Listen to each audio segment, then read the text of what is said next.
വീണ വിജയനെയും പിണറായിയെയും ഇപ്പോൾ പാർട്ടി ഒറ്റപ്പെടുത്തിയിരിക്കുകയാണ്. പാർട്ടി സെക്രട്ടറി ഗോവിന്ദൻ മാസ്റ്റർ തന്നെ കൈമലർത്തിയ സ്ഥിതിക്ക് പിണറായി തികച്ചും ഒറ്റപ്പെട്ടു. ഒരിക്കൽ കോടിയേരി ബാലകൃഷ്ണൻ എങ്ങനെ പാർട്ടിയിൽ ഒറ്റപ്പെട്ടോ അതേ അവസ്ഥയിലേക്കാണ് പിണറായി വിജയനും പോകുന്നത്. എന്തായാലും മകളല്ല നിലംപൊത്തിയത് പിണറായിയും പാർട്ടിയുമാണെന്ന് പറയുകയാണ് രാഷ്ട്രീയ നിരീക്ഷകനും അഡ്വക്കേറ്റുമായ KM ഷാജഹാൻ. മലയാളി വാർത്തയുടെ MD സോയിമോനുമായി KM ഷാജഹാൻ നടത്തുന്ന ചർച്ച ഏറെ ശ്രദ്ധേയമാണ്, ഏറെ ചർച്ചയാക്കേണ്ടതും തന്നെയാണ്. എന്തായാലും മലയാളി വാർത്ത MD സോയിമോനും KM ഷാജഹാനും നടത്തിയ ചർച്ചയിലേക്ക്. വീണ വിജയന്റെ എക്സാലോജിക്കുമായി ബന്ധപ്പെട്ട കേസ് ഇന്നലെ ബംഗളൂരു കോടതിയിൽ വിശദമായ വാദം കേട്ടു. ഇപ്പോൾ വിധി പറയാനായി മാറ്റിവെച്ചിരിക്കുന്നു. ഇതിനെക്കുറിച്ച് വ്യത്യസ്ത റിപ്പോർട്ടുകളാണ് കേരളത്തിൽ മാധ്യമങ്ങൾ നൽകിയത്. ചില ചാനലുകൾ വീണ വിജയം എന്നൊക്കെ പറഞ്ഞ് ആഘോഷിച്ചു. മറ്റു ചിലർ കോടതിയിൽ നിന്ന് വീണ വിജയന് പ്രഹരമേറ്റു എന്ന നിലയിൽ റിപ്പോർട്ടുകൾ നൽകി. സത്യത്തിൽ എന്താണ് ബംഗളൂരു കോടതിയിൽ നടന്നത്? ഒരു അഭിഭാഷകൻ എന്ന നിലയിൽ ഈ കേസിനെ വളരെ അടുത്തു നിന്ന് വീക്ഷിക്കുന്ന ഒരാൾ എന്ന നിലയിൽ അങ്ങേക്ക് എന്താണ് അനുഭവപ്പെട്ടത്? ആ കേസിൻ്റെ വാദഗതികൾ കേട്ടപ്പോൾ ഈ കേസ് എങ്ങോട്ടേക്കാണ്? സുമന, ഞാനതിൻ്റെ കുറച്ചൊരു ആദ്യമുള്ളൊരു നാൾ വഴി എന്ന് പറയാൻ ഞാൻ വിചാരിക്കുകയാണ്. ആദ്യത്തെ ഒരൊറ്റ ചോദ്യം, ഇന്നലത്തെ കോടതി വാദം പിണറായി വിജയൻ്റെ മകൾ വീണ വിജയനെ രക്ഷിക്കുന്നതായിരുന്നു. കോടതിയുടെ ഒരു നിരീക്ഷണം, കോടതിയുടെ ഭാഗത്തു നിന്നുണ്ടായ പരാമർശങ്ങൾ. സുമന, കർണാടക ഹൈക്കോടതിയിൽ നാഗപ്രസന്ന എന്ന് പറഞ്ഞൊരു ജഡ്ജിന് മുന്നിലാണ് ഈ കേസ് വാദത്തിന് വരുന്നത്. അപ്പോൾ ആ കേസിൽ വീണ വിജയന് വേണ്ടി ഹാജരായത് ഇന്ത്യയിലെ വിഖ്യാതനായിട്ടുള്ള അഭിഭാഷകനായിട്ടുള്ള അരവിന്ദ് ദത്താറാണ്. അയാളാണ് അവർക്ക് വേണ്ടി ഹാജരായത്. അപ്പോൾ വീണ വിജയൻ ആ കേസ് അവിടെ കൊടുക്കാനിടയായ സാഹചര്യം കൂടെ നമ്മളൊന്ന് ആലോചിക്കണം.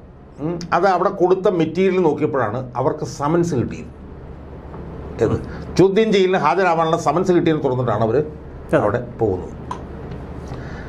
എനിക്ക് ആ കേസിനെ സംബന്ധിച്ചിടത്തോളം വളരെ ആധികാരികമായും വസ്തുനിഷ്ഠമായും സമഗ്രമായും പറയാൻ കഴിയും. എന്തുകൊണ്ടാണെന്ന് ചോദിച്ചാൽ, ഈ കേസിൻ്റെ വാദം ഇന്നലെ 2:30 മണി മുതൽ നടക്കുമ്പോൾ ബാർ ആൻഡ് ബെഞ്ച് എന്ന് പറഞ്ഞിട്ടൊരു നിയമത്തിൻ്റെ ലോയുടെ ഒരു വെബ്സൈറ്റ് ഉണ്ട്. അത് വളരെ വിഖ്യാതമായൊരു വെബ്സൈറ്റാണ്.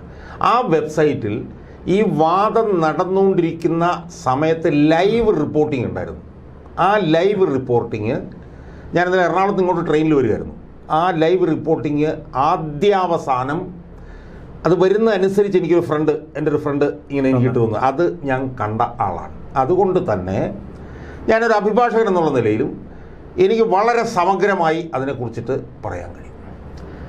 ആ വാദത്തിൽ നിന്ന് എനിക്ക് ബോധ്യമായ കാര്യം എന്ന് പറയുന്നത്, വീണ വിജയം എന്ന് പറഞ്ഞ് ആരെങ്കിലും റിപ്പോർട്ട് ചെയ്തിട്ടുണ്ടെങ്കിലോ, അല്ലെങ്കിൽ വീണയ്ക്ക് ആശ്വാസം എന്ന് പറഞ്ഞ് ആരെങ്കിലും റിപ്പോർട്ട് ചെയ്തിട്ടുണ്ടെങ്കിലോ, അല്ലെങ്കിൽ കോടതി നടപടികൾ തടഞ്ഞു എന്നൊക്കെ പറഞ്ഞ് ആരെങ്കിലും റിപ്പോർട്ട് ചെയ്തിട്ടുണ്ടെങ്കിൽ അതെല്ലാം നട്ടാൽ കുരുക്കാത്ത നുണയും പൊട്ടത്തെറ്റും ശുദ്ധ അസംബന്ധവുമാണ് എന്നാണ്. അതാണ് ആമുഖമായി എനിക്ക് സൂചിപ്പിക്കാൻ. ഇനി സോയ്മൻ, ഇത് പിന്നെ അവർ പോയത് എന്തിനാണ്? അവർ പോയത് അറസ്റ്റ് തടയാനല്ല. അവർ പോയത് ഈ സീരിയസ് ഫ്രോഡ് ഇൻവെസ്റ്റിഗേഷൻ ഓഫീസിൻ്റെ ഈ ഉത്തരവ് തന്നെ റദ്ദാക്കണമെന്ന് പറഞ്ഞിട്ടാണ് അവർ പോകുന്നത്. മനസ്സിലായി? അല്ലാതെ അറസ്റ്റ് എന്ന് പറഞ്ഞ സാധനം അതിനകത്തില്ല. അറസ്റ്റ് തടയണമെന്ന് പറഞ്ഞാൽ അവർക്ക് പോകേണ്ട കാര്യമില്ല. കാരണം അവരെ അറസ്റ്റ് ചെയ്യുന്ന SFIO പറഞ്ഞിട്ടില്ല. ഇനി അവിടെ നടന്ന വാദങ്ങൾ എന്താണെന്നുള്ളത് സംബന്ധിച്ച് ഞാൻ ഒരു ഏകദേശ ധാരണ സ്വയമനിയം തരാം. അവിടെ ഞാൻ പറഞ്ഞ അരവിന്ദ് ദത്താറാണ് വാദിച്ചത്. അയാളുടെ നിർണായകമായിട്ടുള്ള ഒരു വാദം എന്ന് പറയുന്നത്, കമ്പനി നിയമത്തിലെ 2013 കമ്പനി നിയമത്തിലെ 210 എന്ന് പറഞ്ഞ ഒരു വകുപ്പ് പ്രകാരം ROC ഒരു അന്വേഷണം നടത്തിക്കൊണ്ടിരിക്കുന്നു, അല്ലെങ്കിൽ കമ്പനി രജിസ്ട്രാർ ഓഫ് കമ്പനി അന്വേഷിച്ചുകൊണ്ടിരിക്കുന്നു. ആ അന്വേഷണം നടക്കുന്നതിനിടയിൽ 212 എന്ന് പറഞ്ഞ വകുപ്പ് പ്രകാരം SFIO അന്വേഷണത്തിന് ഉത്തരവിടും. 2 അന്വേഷണം നടന്നുകൊണ്ടിരിക്കുന്നു. ആദ്യത്തെ അന്വേഷണത്തിൻ്റെ അവസ്ഥ എന്താണെന്നറിയില്ല. അത് നടന്നുകൊണ്ടിരിക്കുമ്പോൾ ഇത് കൊണ്ടുവരുന്നു. അതുകൊണ്ട് സമാന്തരമായി 2 അന്വേഷണം നടക്കുന്നതുകൊണ്ട് 212 പ്രകാരമുള്ള SFIOയുടെ അന്വേഷണം ഉത്തരവ് റദ്ദാക്കണം. എന്നിട്ട് പറഞ്ഞു, SFIOയുടെ അന്വേഷണം എന്നൊക്കെ പറഞ്ഞു കഴിഞ്ഞാൽ വലിയ 100 കണക്കിന് കോടി രൂപയുടെ സത്യം കമ്പ്യൂട്ടർ ഇതുപോലുള്ള സാധനങ്ങളിലൊക്കെ ഉള്ള അന്വേഷണമാണ് നടക്കുന്നത്. ഇവിടെ വെറും 1.25 ലക്ഷം കോടി രൂപയുടെ ഇത് മാത്രമേ ഉള്ളൂ. എന്ന് മാത്രമല്ല ഈ 1.25 കോടി രൂപയുടെ ഈ ക്രമക്കേട് നടന്നു എന്ന് പറഞ്ഞ് SFIO അന്വേഷണം കൊണ്ടുവരുന്നതിനകത്ത് യാതൊരു യുക്തിയില്ല. അത് വളരെ ചെറിയൊരു തുകയാണ്. പിന്നെ SFIO എന്ന് പറഞ്ഞാൽ വളരെ കടുപ്പമുള്ളൊരു സാധനമാണ്. അറസ്റ്റ് ചെയ്ത് കഴിഞ്ഞാൽ ജാമ്യം പോലും കിട്ടില്ല. ഇതൊക്കെയാണ് അയാളുടെ വാദം. അതിൽ ഏറ്റവും പ്രധാനപ്പെട്ട വാദമാണ് ഞാൻ ആദ്യം പറഞ്ഞത്. സമാന്തരമായി 2 അന്വേഷണം നടക്കും. അതുകൊണ്ട് 210 212. അപ്പോൾ അത് വായിച്ചപ്പോൾ തന്നെ ഞാൻ എൻ്റെ സുഹൃത്തിനടുത്ത് വിളിച്ചു പറഞ്ഞു ഈ വാദം അബദ്ധമാണ്. കാരണം SFIO 212 പ്രകാരം ഒരു അന്വേഷണത്തിന് ഉത്തരവിട്ടാൽ ബാക്കിയുള്ള അന്വേഷണങ്ങൾ മുഴുവൻ ഇൻഫ്രക്ച്വസ് ആകുമെന്ന് ആ 212 എന്ന വകുപ്പിൽ തന്നെ പറയുന്നുണ്ട്. അത് ഞാൻ നേരത്തെ വായിച്ചിട്ടുള്ളതാണ്.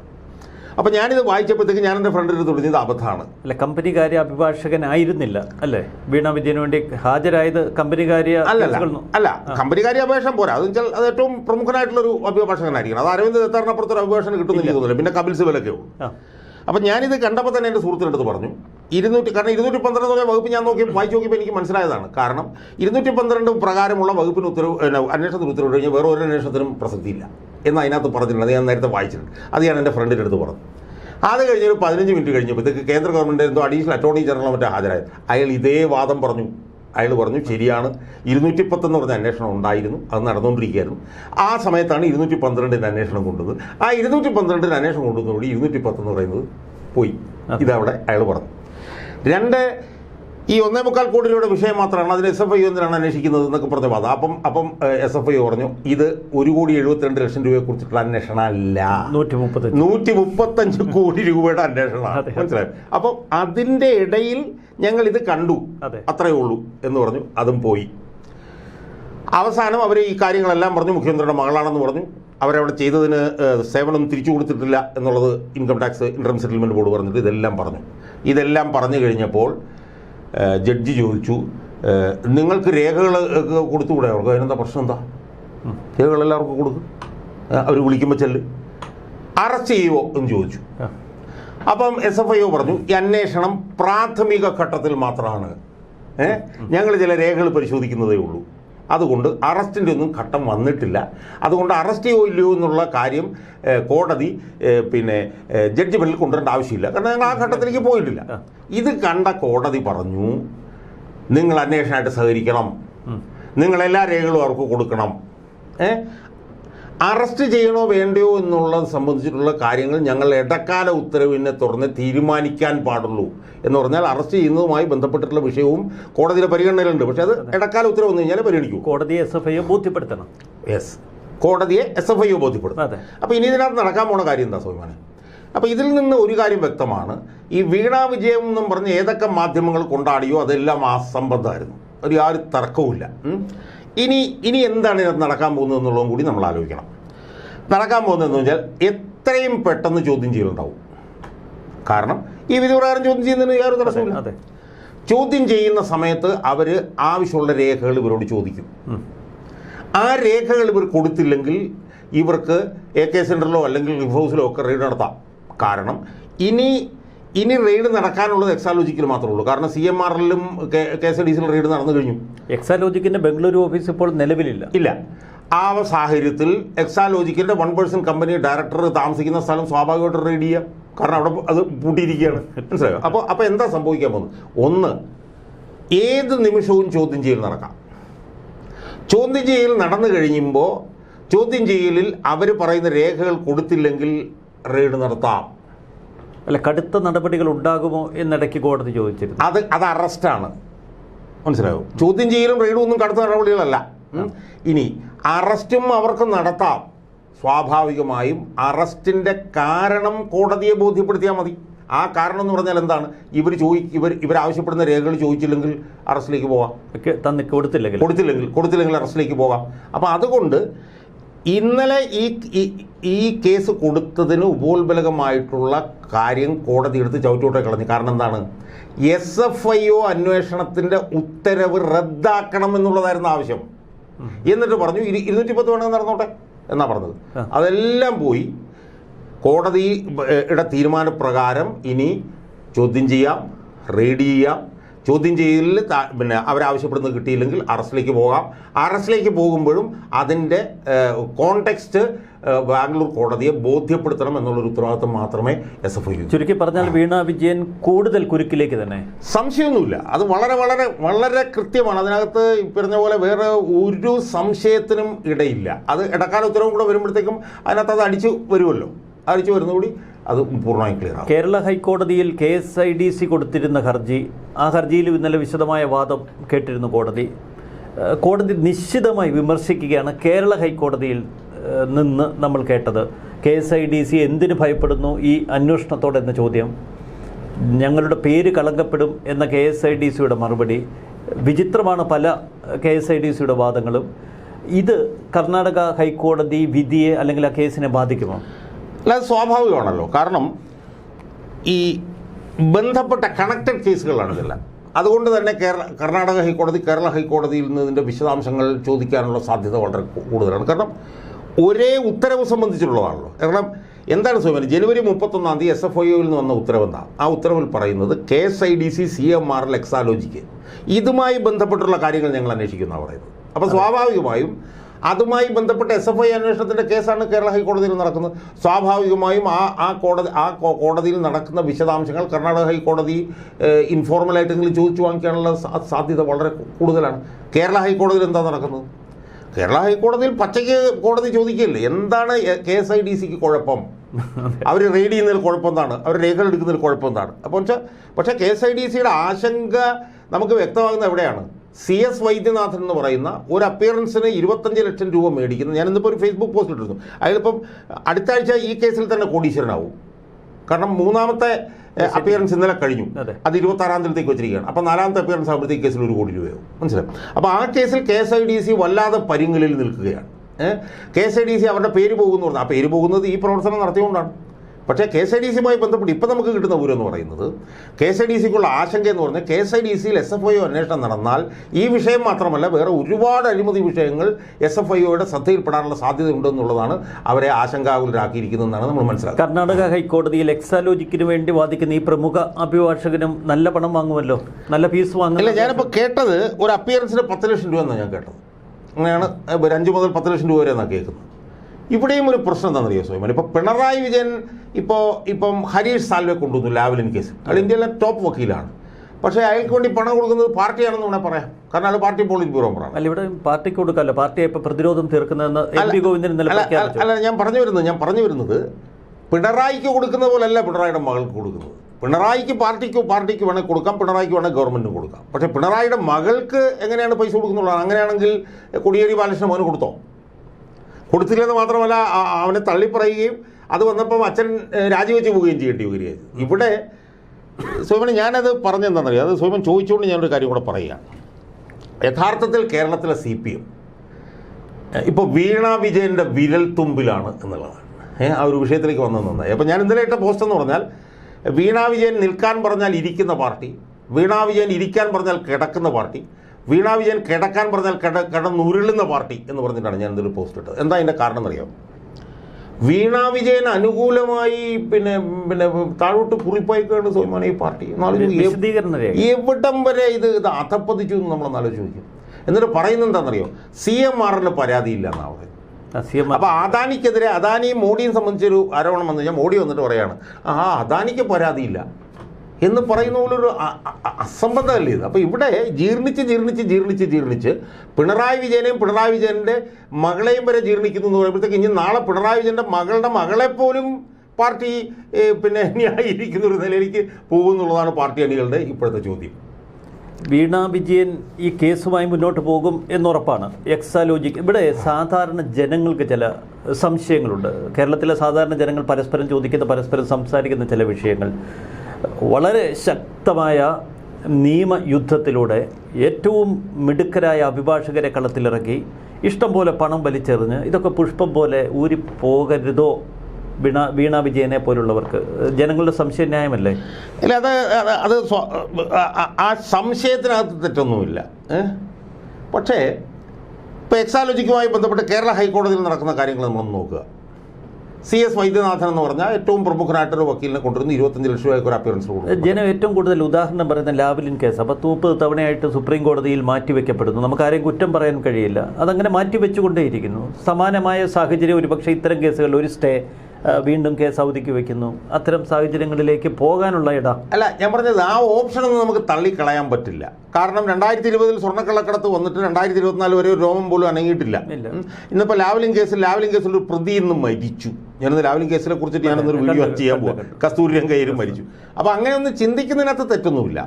പക്ഷേ അങ്ങനെയൊക്കെ ആണെങ്കിൽ പോലും ചില ചെക്ക് ആൻഡ് ബാലൻസുകൾ ഉണ്ടാകുന്നുണ്ട് എന്നുള്ളത് കാണാതിരിക്കരുത്. അതിൻ്റെ ഉദാഹരണമാണ് ഈ SFI അന്വേഷണം സംബന്ധിച്ച് കേരള ഹൈക്കോടതിയിൽ നടക്കുന്ന നടപടികളും അതിൻ്റെ കാര്യങ്ങളും.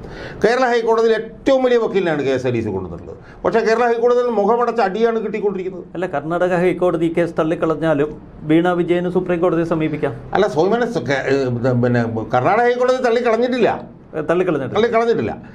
പക്ഷേ സുപ്രീം കോടതിയെ സമീപിക്കാനുള്ള ഓപ്ഷൻ അവർക്ക് അവിടെ കിടപ്പുണ്ട്, ഇല്ലെന്ന് ഞാൻ പറയുന്നില്ല. അപ്പോൾ ഇതൊക്കെ ഇപ്പോൾ സുപ്രീം കോടതി ഹൈക്കോടതിയുമായി ബന്ധപ്പെട്ട് നടക്കുന്ന കാര്യങ്ങൾ പരിശോധിക്കുമ്പം അങ്ങനെയൊക്കെ ചിന്തിക്കുന്നതിൽ തെറ്റൊന്നുമില്ല. അതുപോലെ തന്ത്രപരമായ നീക്കം അവർ നടത്തിയത് കേരള ഹൈക്കോടതിയെ സമീപിക്കാതെ നേരെ കർണാടക ഹൈക്കോടതിയിലേക്ക്. അല്ല, പക്ഷേ അതിൽ തെറ്റൊന്നും എനിക്ക് തോന്നുന്നില്ല. കാരണം എന്താണെന്ന് വെച്ച് കഴിഞ്ഞാൽ ജൂറിസ്ഡിക്ഷൻ അവിടെയാണ്, അവരുടെ പ്രവർത്തന മേഖല അവിടെയാണ്. പക്ഷേ അപ്പോഴും സോയ്മൻ പറഞ്ഞൊരു ചെറിയ പ്രശ്നം കിടപ്പുണ്ട്. കാരണം വെച്ചാൽ കേരള ഹൈക്കോടതിയിൽ ഈ കേസ് കേൾക്കുന്നത് ദേവൻ രാമേന്ദ്രനാണ്. ദേവൻ രാമേന്ദ്രൻ ശക്തമായ നിലപാട് എടുക്കുന്നത്. അതുകൊണ്ട് അപ്പുറത്തേക്ക് പോയി എന്ന് വേണമെങ്കിൽ പറയാം. സുപ്രീം കോടതി ഹൈക്കോടതിയെ സംബന്ധിച്ച് ഈ പണവും സ്വാധീനവും ഉപയോഗിച്ച് രക്ഷപ്പെട്ടു പോരാൻ അവർക്ക് കഴിയില്ലേ എന്നുള്ള സംശയവും യുക്തിയില്ലാത്തതല്ല. പക്ഷേ യഥാർത്ഥത്തിൽ പാർട്ടി അണികളുടെ മനസ്സിനെ ഏറ്റവും നെഗറ്റീവായിട്ടാണ് സോയ്മൻ പറയുന്ന കാര്യങ്ങൾ ബാധിക്കുന്നത് എന്നുള്ളത് കണ്ടോണം. കാരണം എന്ത് വൃത്തികേട് കാണിച്ചു കഴിഞ്ഞാലും പിണറായി വിജയനും മകൾക്കും ഖജനാവിന്നോ അല്ലെ പാർട്ടി ഖജനാവിന്നുള്ള പണമെടുത്ത് ഇതിനെ മുഴുവൻ മറികടക്കാം എന്ന് വരുന്നത് പാർട്ടിക്കും പിണറായി വിജയനും ഗുണകരമായിട്ടല്ല ദോഷകരമായിട്ടാണ് വരുന്നതെന്നുള്ള നമ്മൾ കാണുന്നത്. അവിടെയാണ് പാർട്ടി പിണറായി വിജയൻ ഒരു ദ്വിമുഖ തന്ത്രം പുറത്തെടുത്തിരിക്കുന്നത്.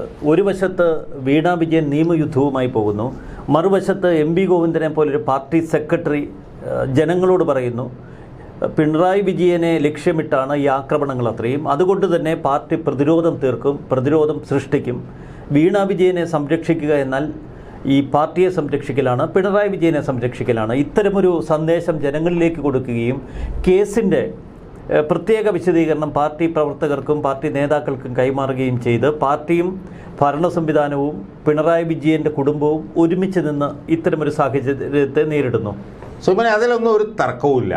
അതാണ് എല്ലാവരും ചെയ്യുന്നത്, CPM ചെയ്യുന്നതെന്നുള്ളത് നമ്മൾ കണ്ടുകൊണ്ടിരിക്കുകയാണ്. പിണറായി വിജയൻ്റെ മകൾക്ക് അനുകൂലമായിട്ടുള്ള നിലപാട് താഴോട്ടെടുക്കുന്നത് നമ്മൾ കണ്ടുകൊണ്ടിരിക്കുകയാണ്. അൾട്ടിമേറ്റ്ലി ഇത് എങ്ങനെയാണ് ഇതിൻ്റെ അൾട്ടിമേറ്റ് റിസൾട്ട് എന്നുള്ളതാണ് നമ്മൾ കണ്ടത്. സോയ്മോൻ ഇപ്പോൾ പറഞ്ഞ കാര്യങ്ങൾ, അവരുടെ നിലപാടുകൾ, അവരുടെ നടപടികൾ, ഇത് ആത്യന്തികമായി പാർട്ടി അണികളുടെ ഇടയിലും ആത്യന്തികമായി ജനങ്ങളുടെ ഇടയിലും ഉണ്ടാക്കുന്നത് അനുകൂല പ്രത്യാഘാതമാണോ എതിരായിട്ടുള്ള പ്രത്യാഘാതമാണോ എന്ന് മാത്രം നമ്മൾ നോക്കി വെച്ചാൽ മതി. ഇത് 150% എതിരായിട്ടുള്ള ഇമ്പാക്റ്റാണ് ഇത് പൊതുസമൂഹത്തിൽ ഉണ്ടായിക്കൊണ്ടിരിക്കുന്നത്. വളരെ കൃത്യമാണ്. ഇതിനേക്കാൾ ഭയാനകമായ ആക്രമണം നേരിട്ടയാളാണ് പിണറായി വിജയൻ. സ്വർണ്ണക്കള്ളക്കടത്ത്, ലൈഫ് മിഷൻ, ഡോളർ കള്ളക്കടത്ത്, ആ കാലഘട്ടത്തിൽ കേന്ദ്ര അന്വേഷണ ഏജൻസികൾ സെക്രട്ടേറിയറ്റ് വരെ എത്തി. പിണറായി വിജയൻ്റെ തൊട്ടടുത്ത വ്യാവസായിക വകുപ്പിൻ്റെ ഓഫീസിലെത്തി അന്ന് ടേപ്പ് ഉപയോഗിച്ച് ചില അളവെടുക്കലുകൾ നടത്തി. സെക്രട്ടേറിയറ്റ് കത്തുന്ന കാഴ്ച നമ്മൾ കണ്ടു, ക്ലിഫ് ഹൗസിൽ ഇടിവെട്ടുന്ന കാഴ്ച കണ്ടു. അപ്പോൾ ഇതിനേക്കാൾ വലിയ അന്വേഷണവും ആക്രമണവും ഒക്കെ നേരിട്ടവരാണ് തങ്ങൾ എന്നൊരു ഭാവം അവർക്കുണ്ട്. അതുകൊണ്ട് ഉടുക്കുകൊട്ടി പേടിപ്പിക്കണോ എന്ന് ചോദിച്ചേക്കാം. സോയ്മോൻ ഈ പറയുന്ന കാര്യങ്ങളെല്ലാം ശരി തന്നെയാണ്. പക്ഷേ ഈ സോയ്മോൻ ഈ പറയുന്ന കാര്യങ്ങളെല്ലാം ക്യുമുലേറ്റീവായി പാർട്ടി അണികളുടെ മനസ്സിലും ജനങ്ങളുടെ മനസ്സിലും ഉണ്ടാക്കിയിട്ടുള്ള എതിർപ്പ് എന്ന് പറയുന്നത് അളക്കാൻ പാടില്ലാത്ത ഒരു അളവെടുക്കാൻ പാടില്ലാത്ത എതിർപ്പാണ് പാർട്ടി അണികളുടെ ഇടയിലും ജനങ്ങളുടെ ഇടയിലും ഉണ്ടായിക്കൊണ്ടിരിക്കുന്നത്. ഇപ്പം പിണറായി വിജയൻ്റെ മകളുടെ കാര്യം സോയ്മൻ സൂചിപ്പിച്ചു. തീർത്തും അനുകൂലമായി പാർട്ടി പിണറായി വിജയൻ്റെ മകൾക്ക് പ്രതിരോധമൊരുക്കും എന്ന് പറഞ്ഞു നിൽക്കുമ്പോൾ സ്വാഭാവികമായും ഇതിനു മുമ്പിരുന്ന പാർട്ടി സെക്രട്ടറിയുടെ മകനുമായി ബന്ധപ്പെട്ടുകൊണ്ട് പാർട്ടി എടുത്തിരുന്ന നിലപാടുകൾ ജനങ്ങളുടെ മനസ്സിലേക്ക് മയക്കുമരുന്ന് കേസാണ്. അല്ല, അത് മയക്കുമരുന്ന് കേസ്, അതുപോലെ തന്നെ ഇതുണ്ടല്ലോ മറ്റേ കള്ളപ്പണം വെളുപ്പിക്കൽ കേസ്, ആ ഘടകങ്ങൾ ഇപ്പോൾ മയക്കുമരുന്നിനകത്തില്ല എന്നേ ഉള്ളൂ. കാരണം ഒരു വനിതയായതുകൊണ്ട് മയക്കുമരുന്ന് ഉണ്ടാക്കാൻ പറ്റില്ല എന്നുള്ളതേ ഉള്ളൂ. പക്ഷേ ബാക്കിയുള്ള കാര്യങ്ങളെല്ലാം ഇതിനകത്തുണ്ട്. ഇതിനകത്ത് കള്ളപ്പണം വെളുപ്പിക്കൽ ഉൾപ്പെടെയുള്ള വിഷയങ്ങൾ ഇതിനകത്ത് ഉന്നയിക്കപ്പെട്ടിട്ടുണ്ട്. ഇപ്പോൾ കോടിയേരി ബാലകൃഷ്ണൻ്റെ മകൻ്റെ ഏറ്റവും അവസാന കേസാണ് സോയിമൻ പറഞ്ഞത്. അതിന് മുമ്പ് പിണറായി വിജയൻ്റെ കോടിയേരി ബാലകൃഷ്ണൻ്റെ മൂത്ത മകൻ ബിനോയ് കോടിയേരിയായി ബന്ധപ്പെട്ടിട്ട് കേസുകൾ വന്നിട്ടുണ്ട്.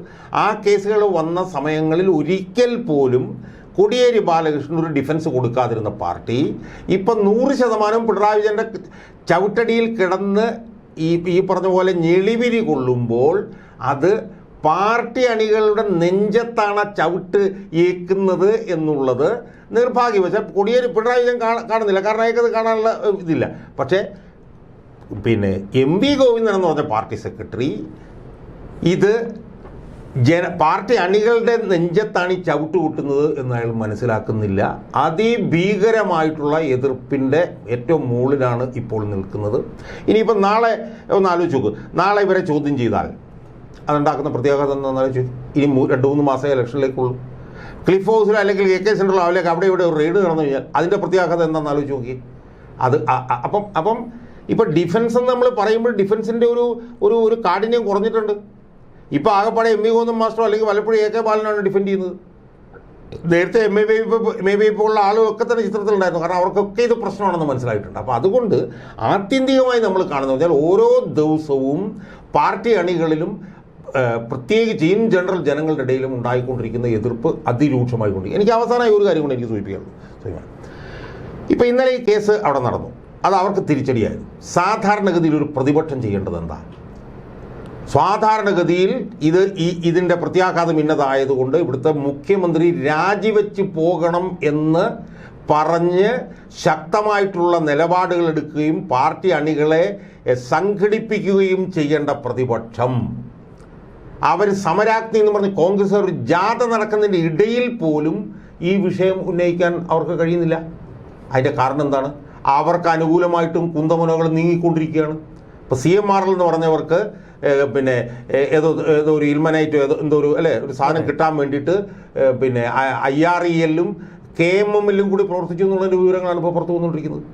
അപ്പോൾ ഇതിനകത്ത് ഉണ്ടായിക്കൊണ്ടിരിക്കുന്ന പ്രശ്നം എന്ന് പറഞ്ഞാൽ എല്ലാ രാഷ്ട്രീയ പാർട്ടികളും ഇത്തരത്തിൽ കോംപ്രമൈസ്ഡ് ആണെന്നുള്ളൊരു തോന്നൽ ഓരോ ദിവസവും ശക്തിപ്പെട്ടുകൊണ്ടിരിക്കുകയാണ്. ഇവിടെ ജനങ്ങളുടെ ഏറ്റവും വലിയ ഗതികേടെന്ന് പറയുന്നത് എല്ലാ രാഷ്ട്രീയ പാർട്ടികളും ഒറ്റ താല്പര്യം മാത്രം സംരക്ഷിച്ച് നിൽക്കുകയും ഇരകളുടെ സ്ഥാനത്ത് ജനങ്ങളാകെയും നിൽക്കുന്ന ഏറ്റവും ദയനീയവും ഭീതിജനകവുമായിട്ടുള്ളൊരു സാഹചര്യമാണ് ഇന്ന് കേരളത്തിലുള്ളത് എന്നുള്ളതാണ് ഇതിൻ്റെ മൊത്തം ഒരു ഔട്ട്കം എന്നുള്ള നിലയിൽ നമുക്ക് കാണാൻ കഴിയുക.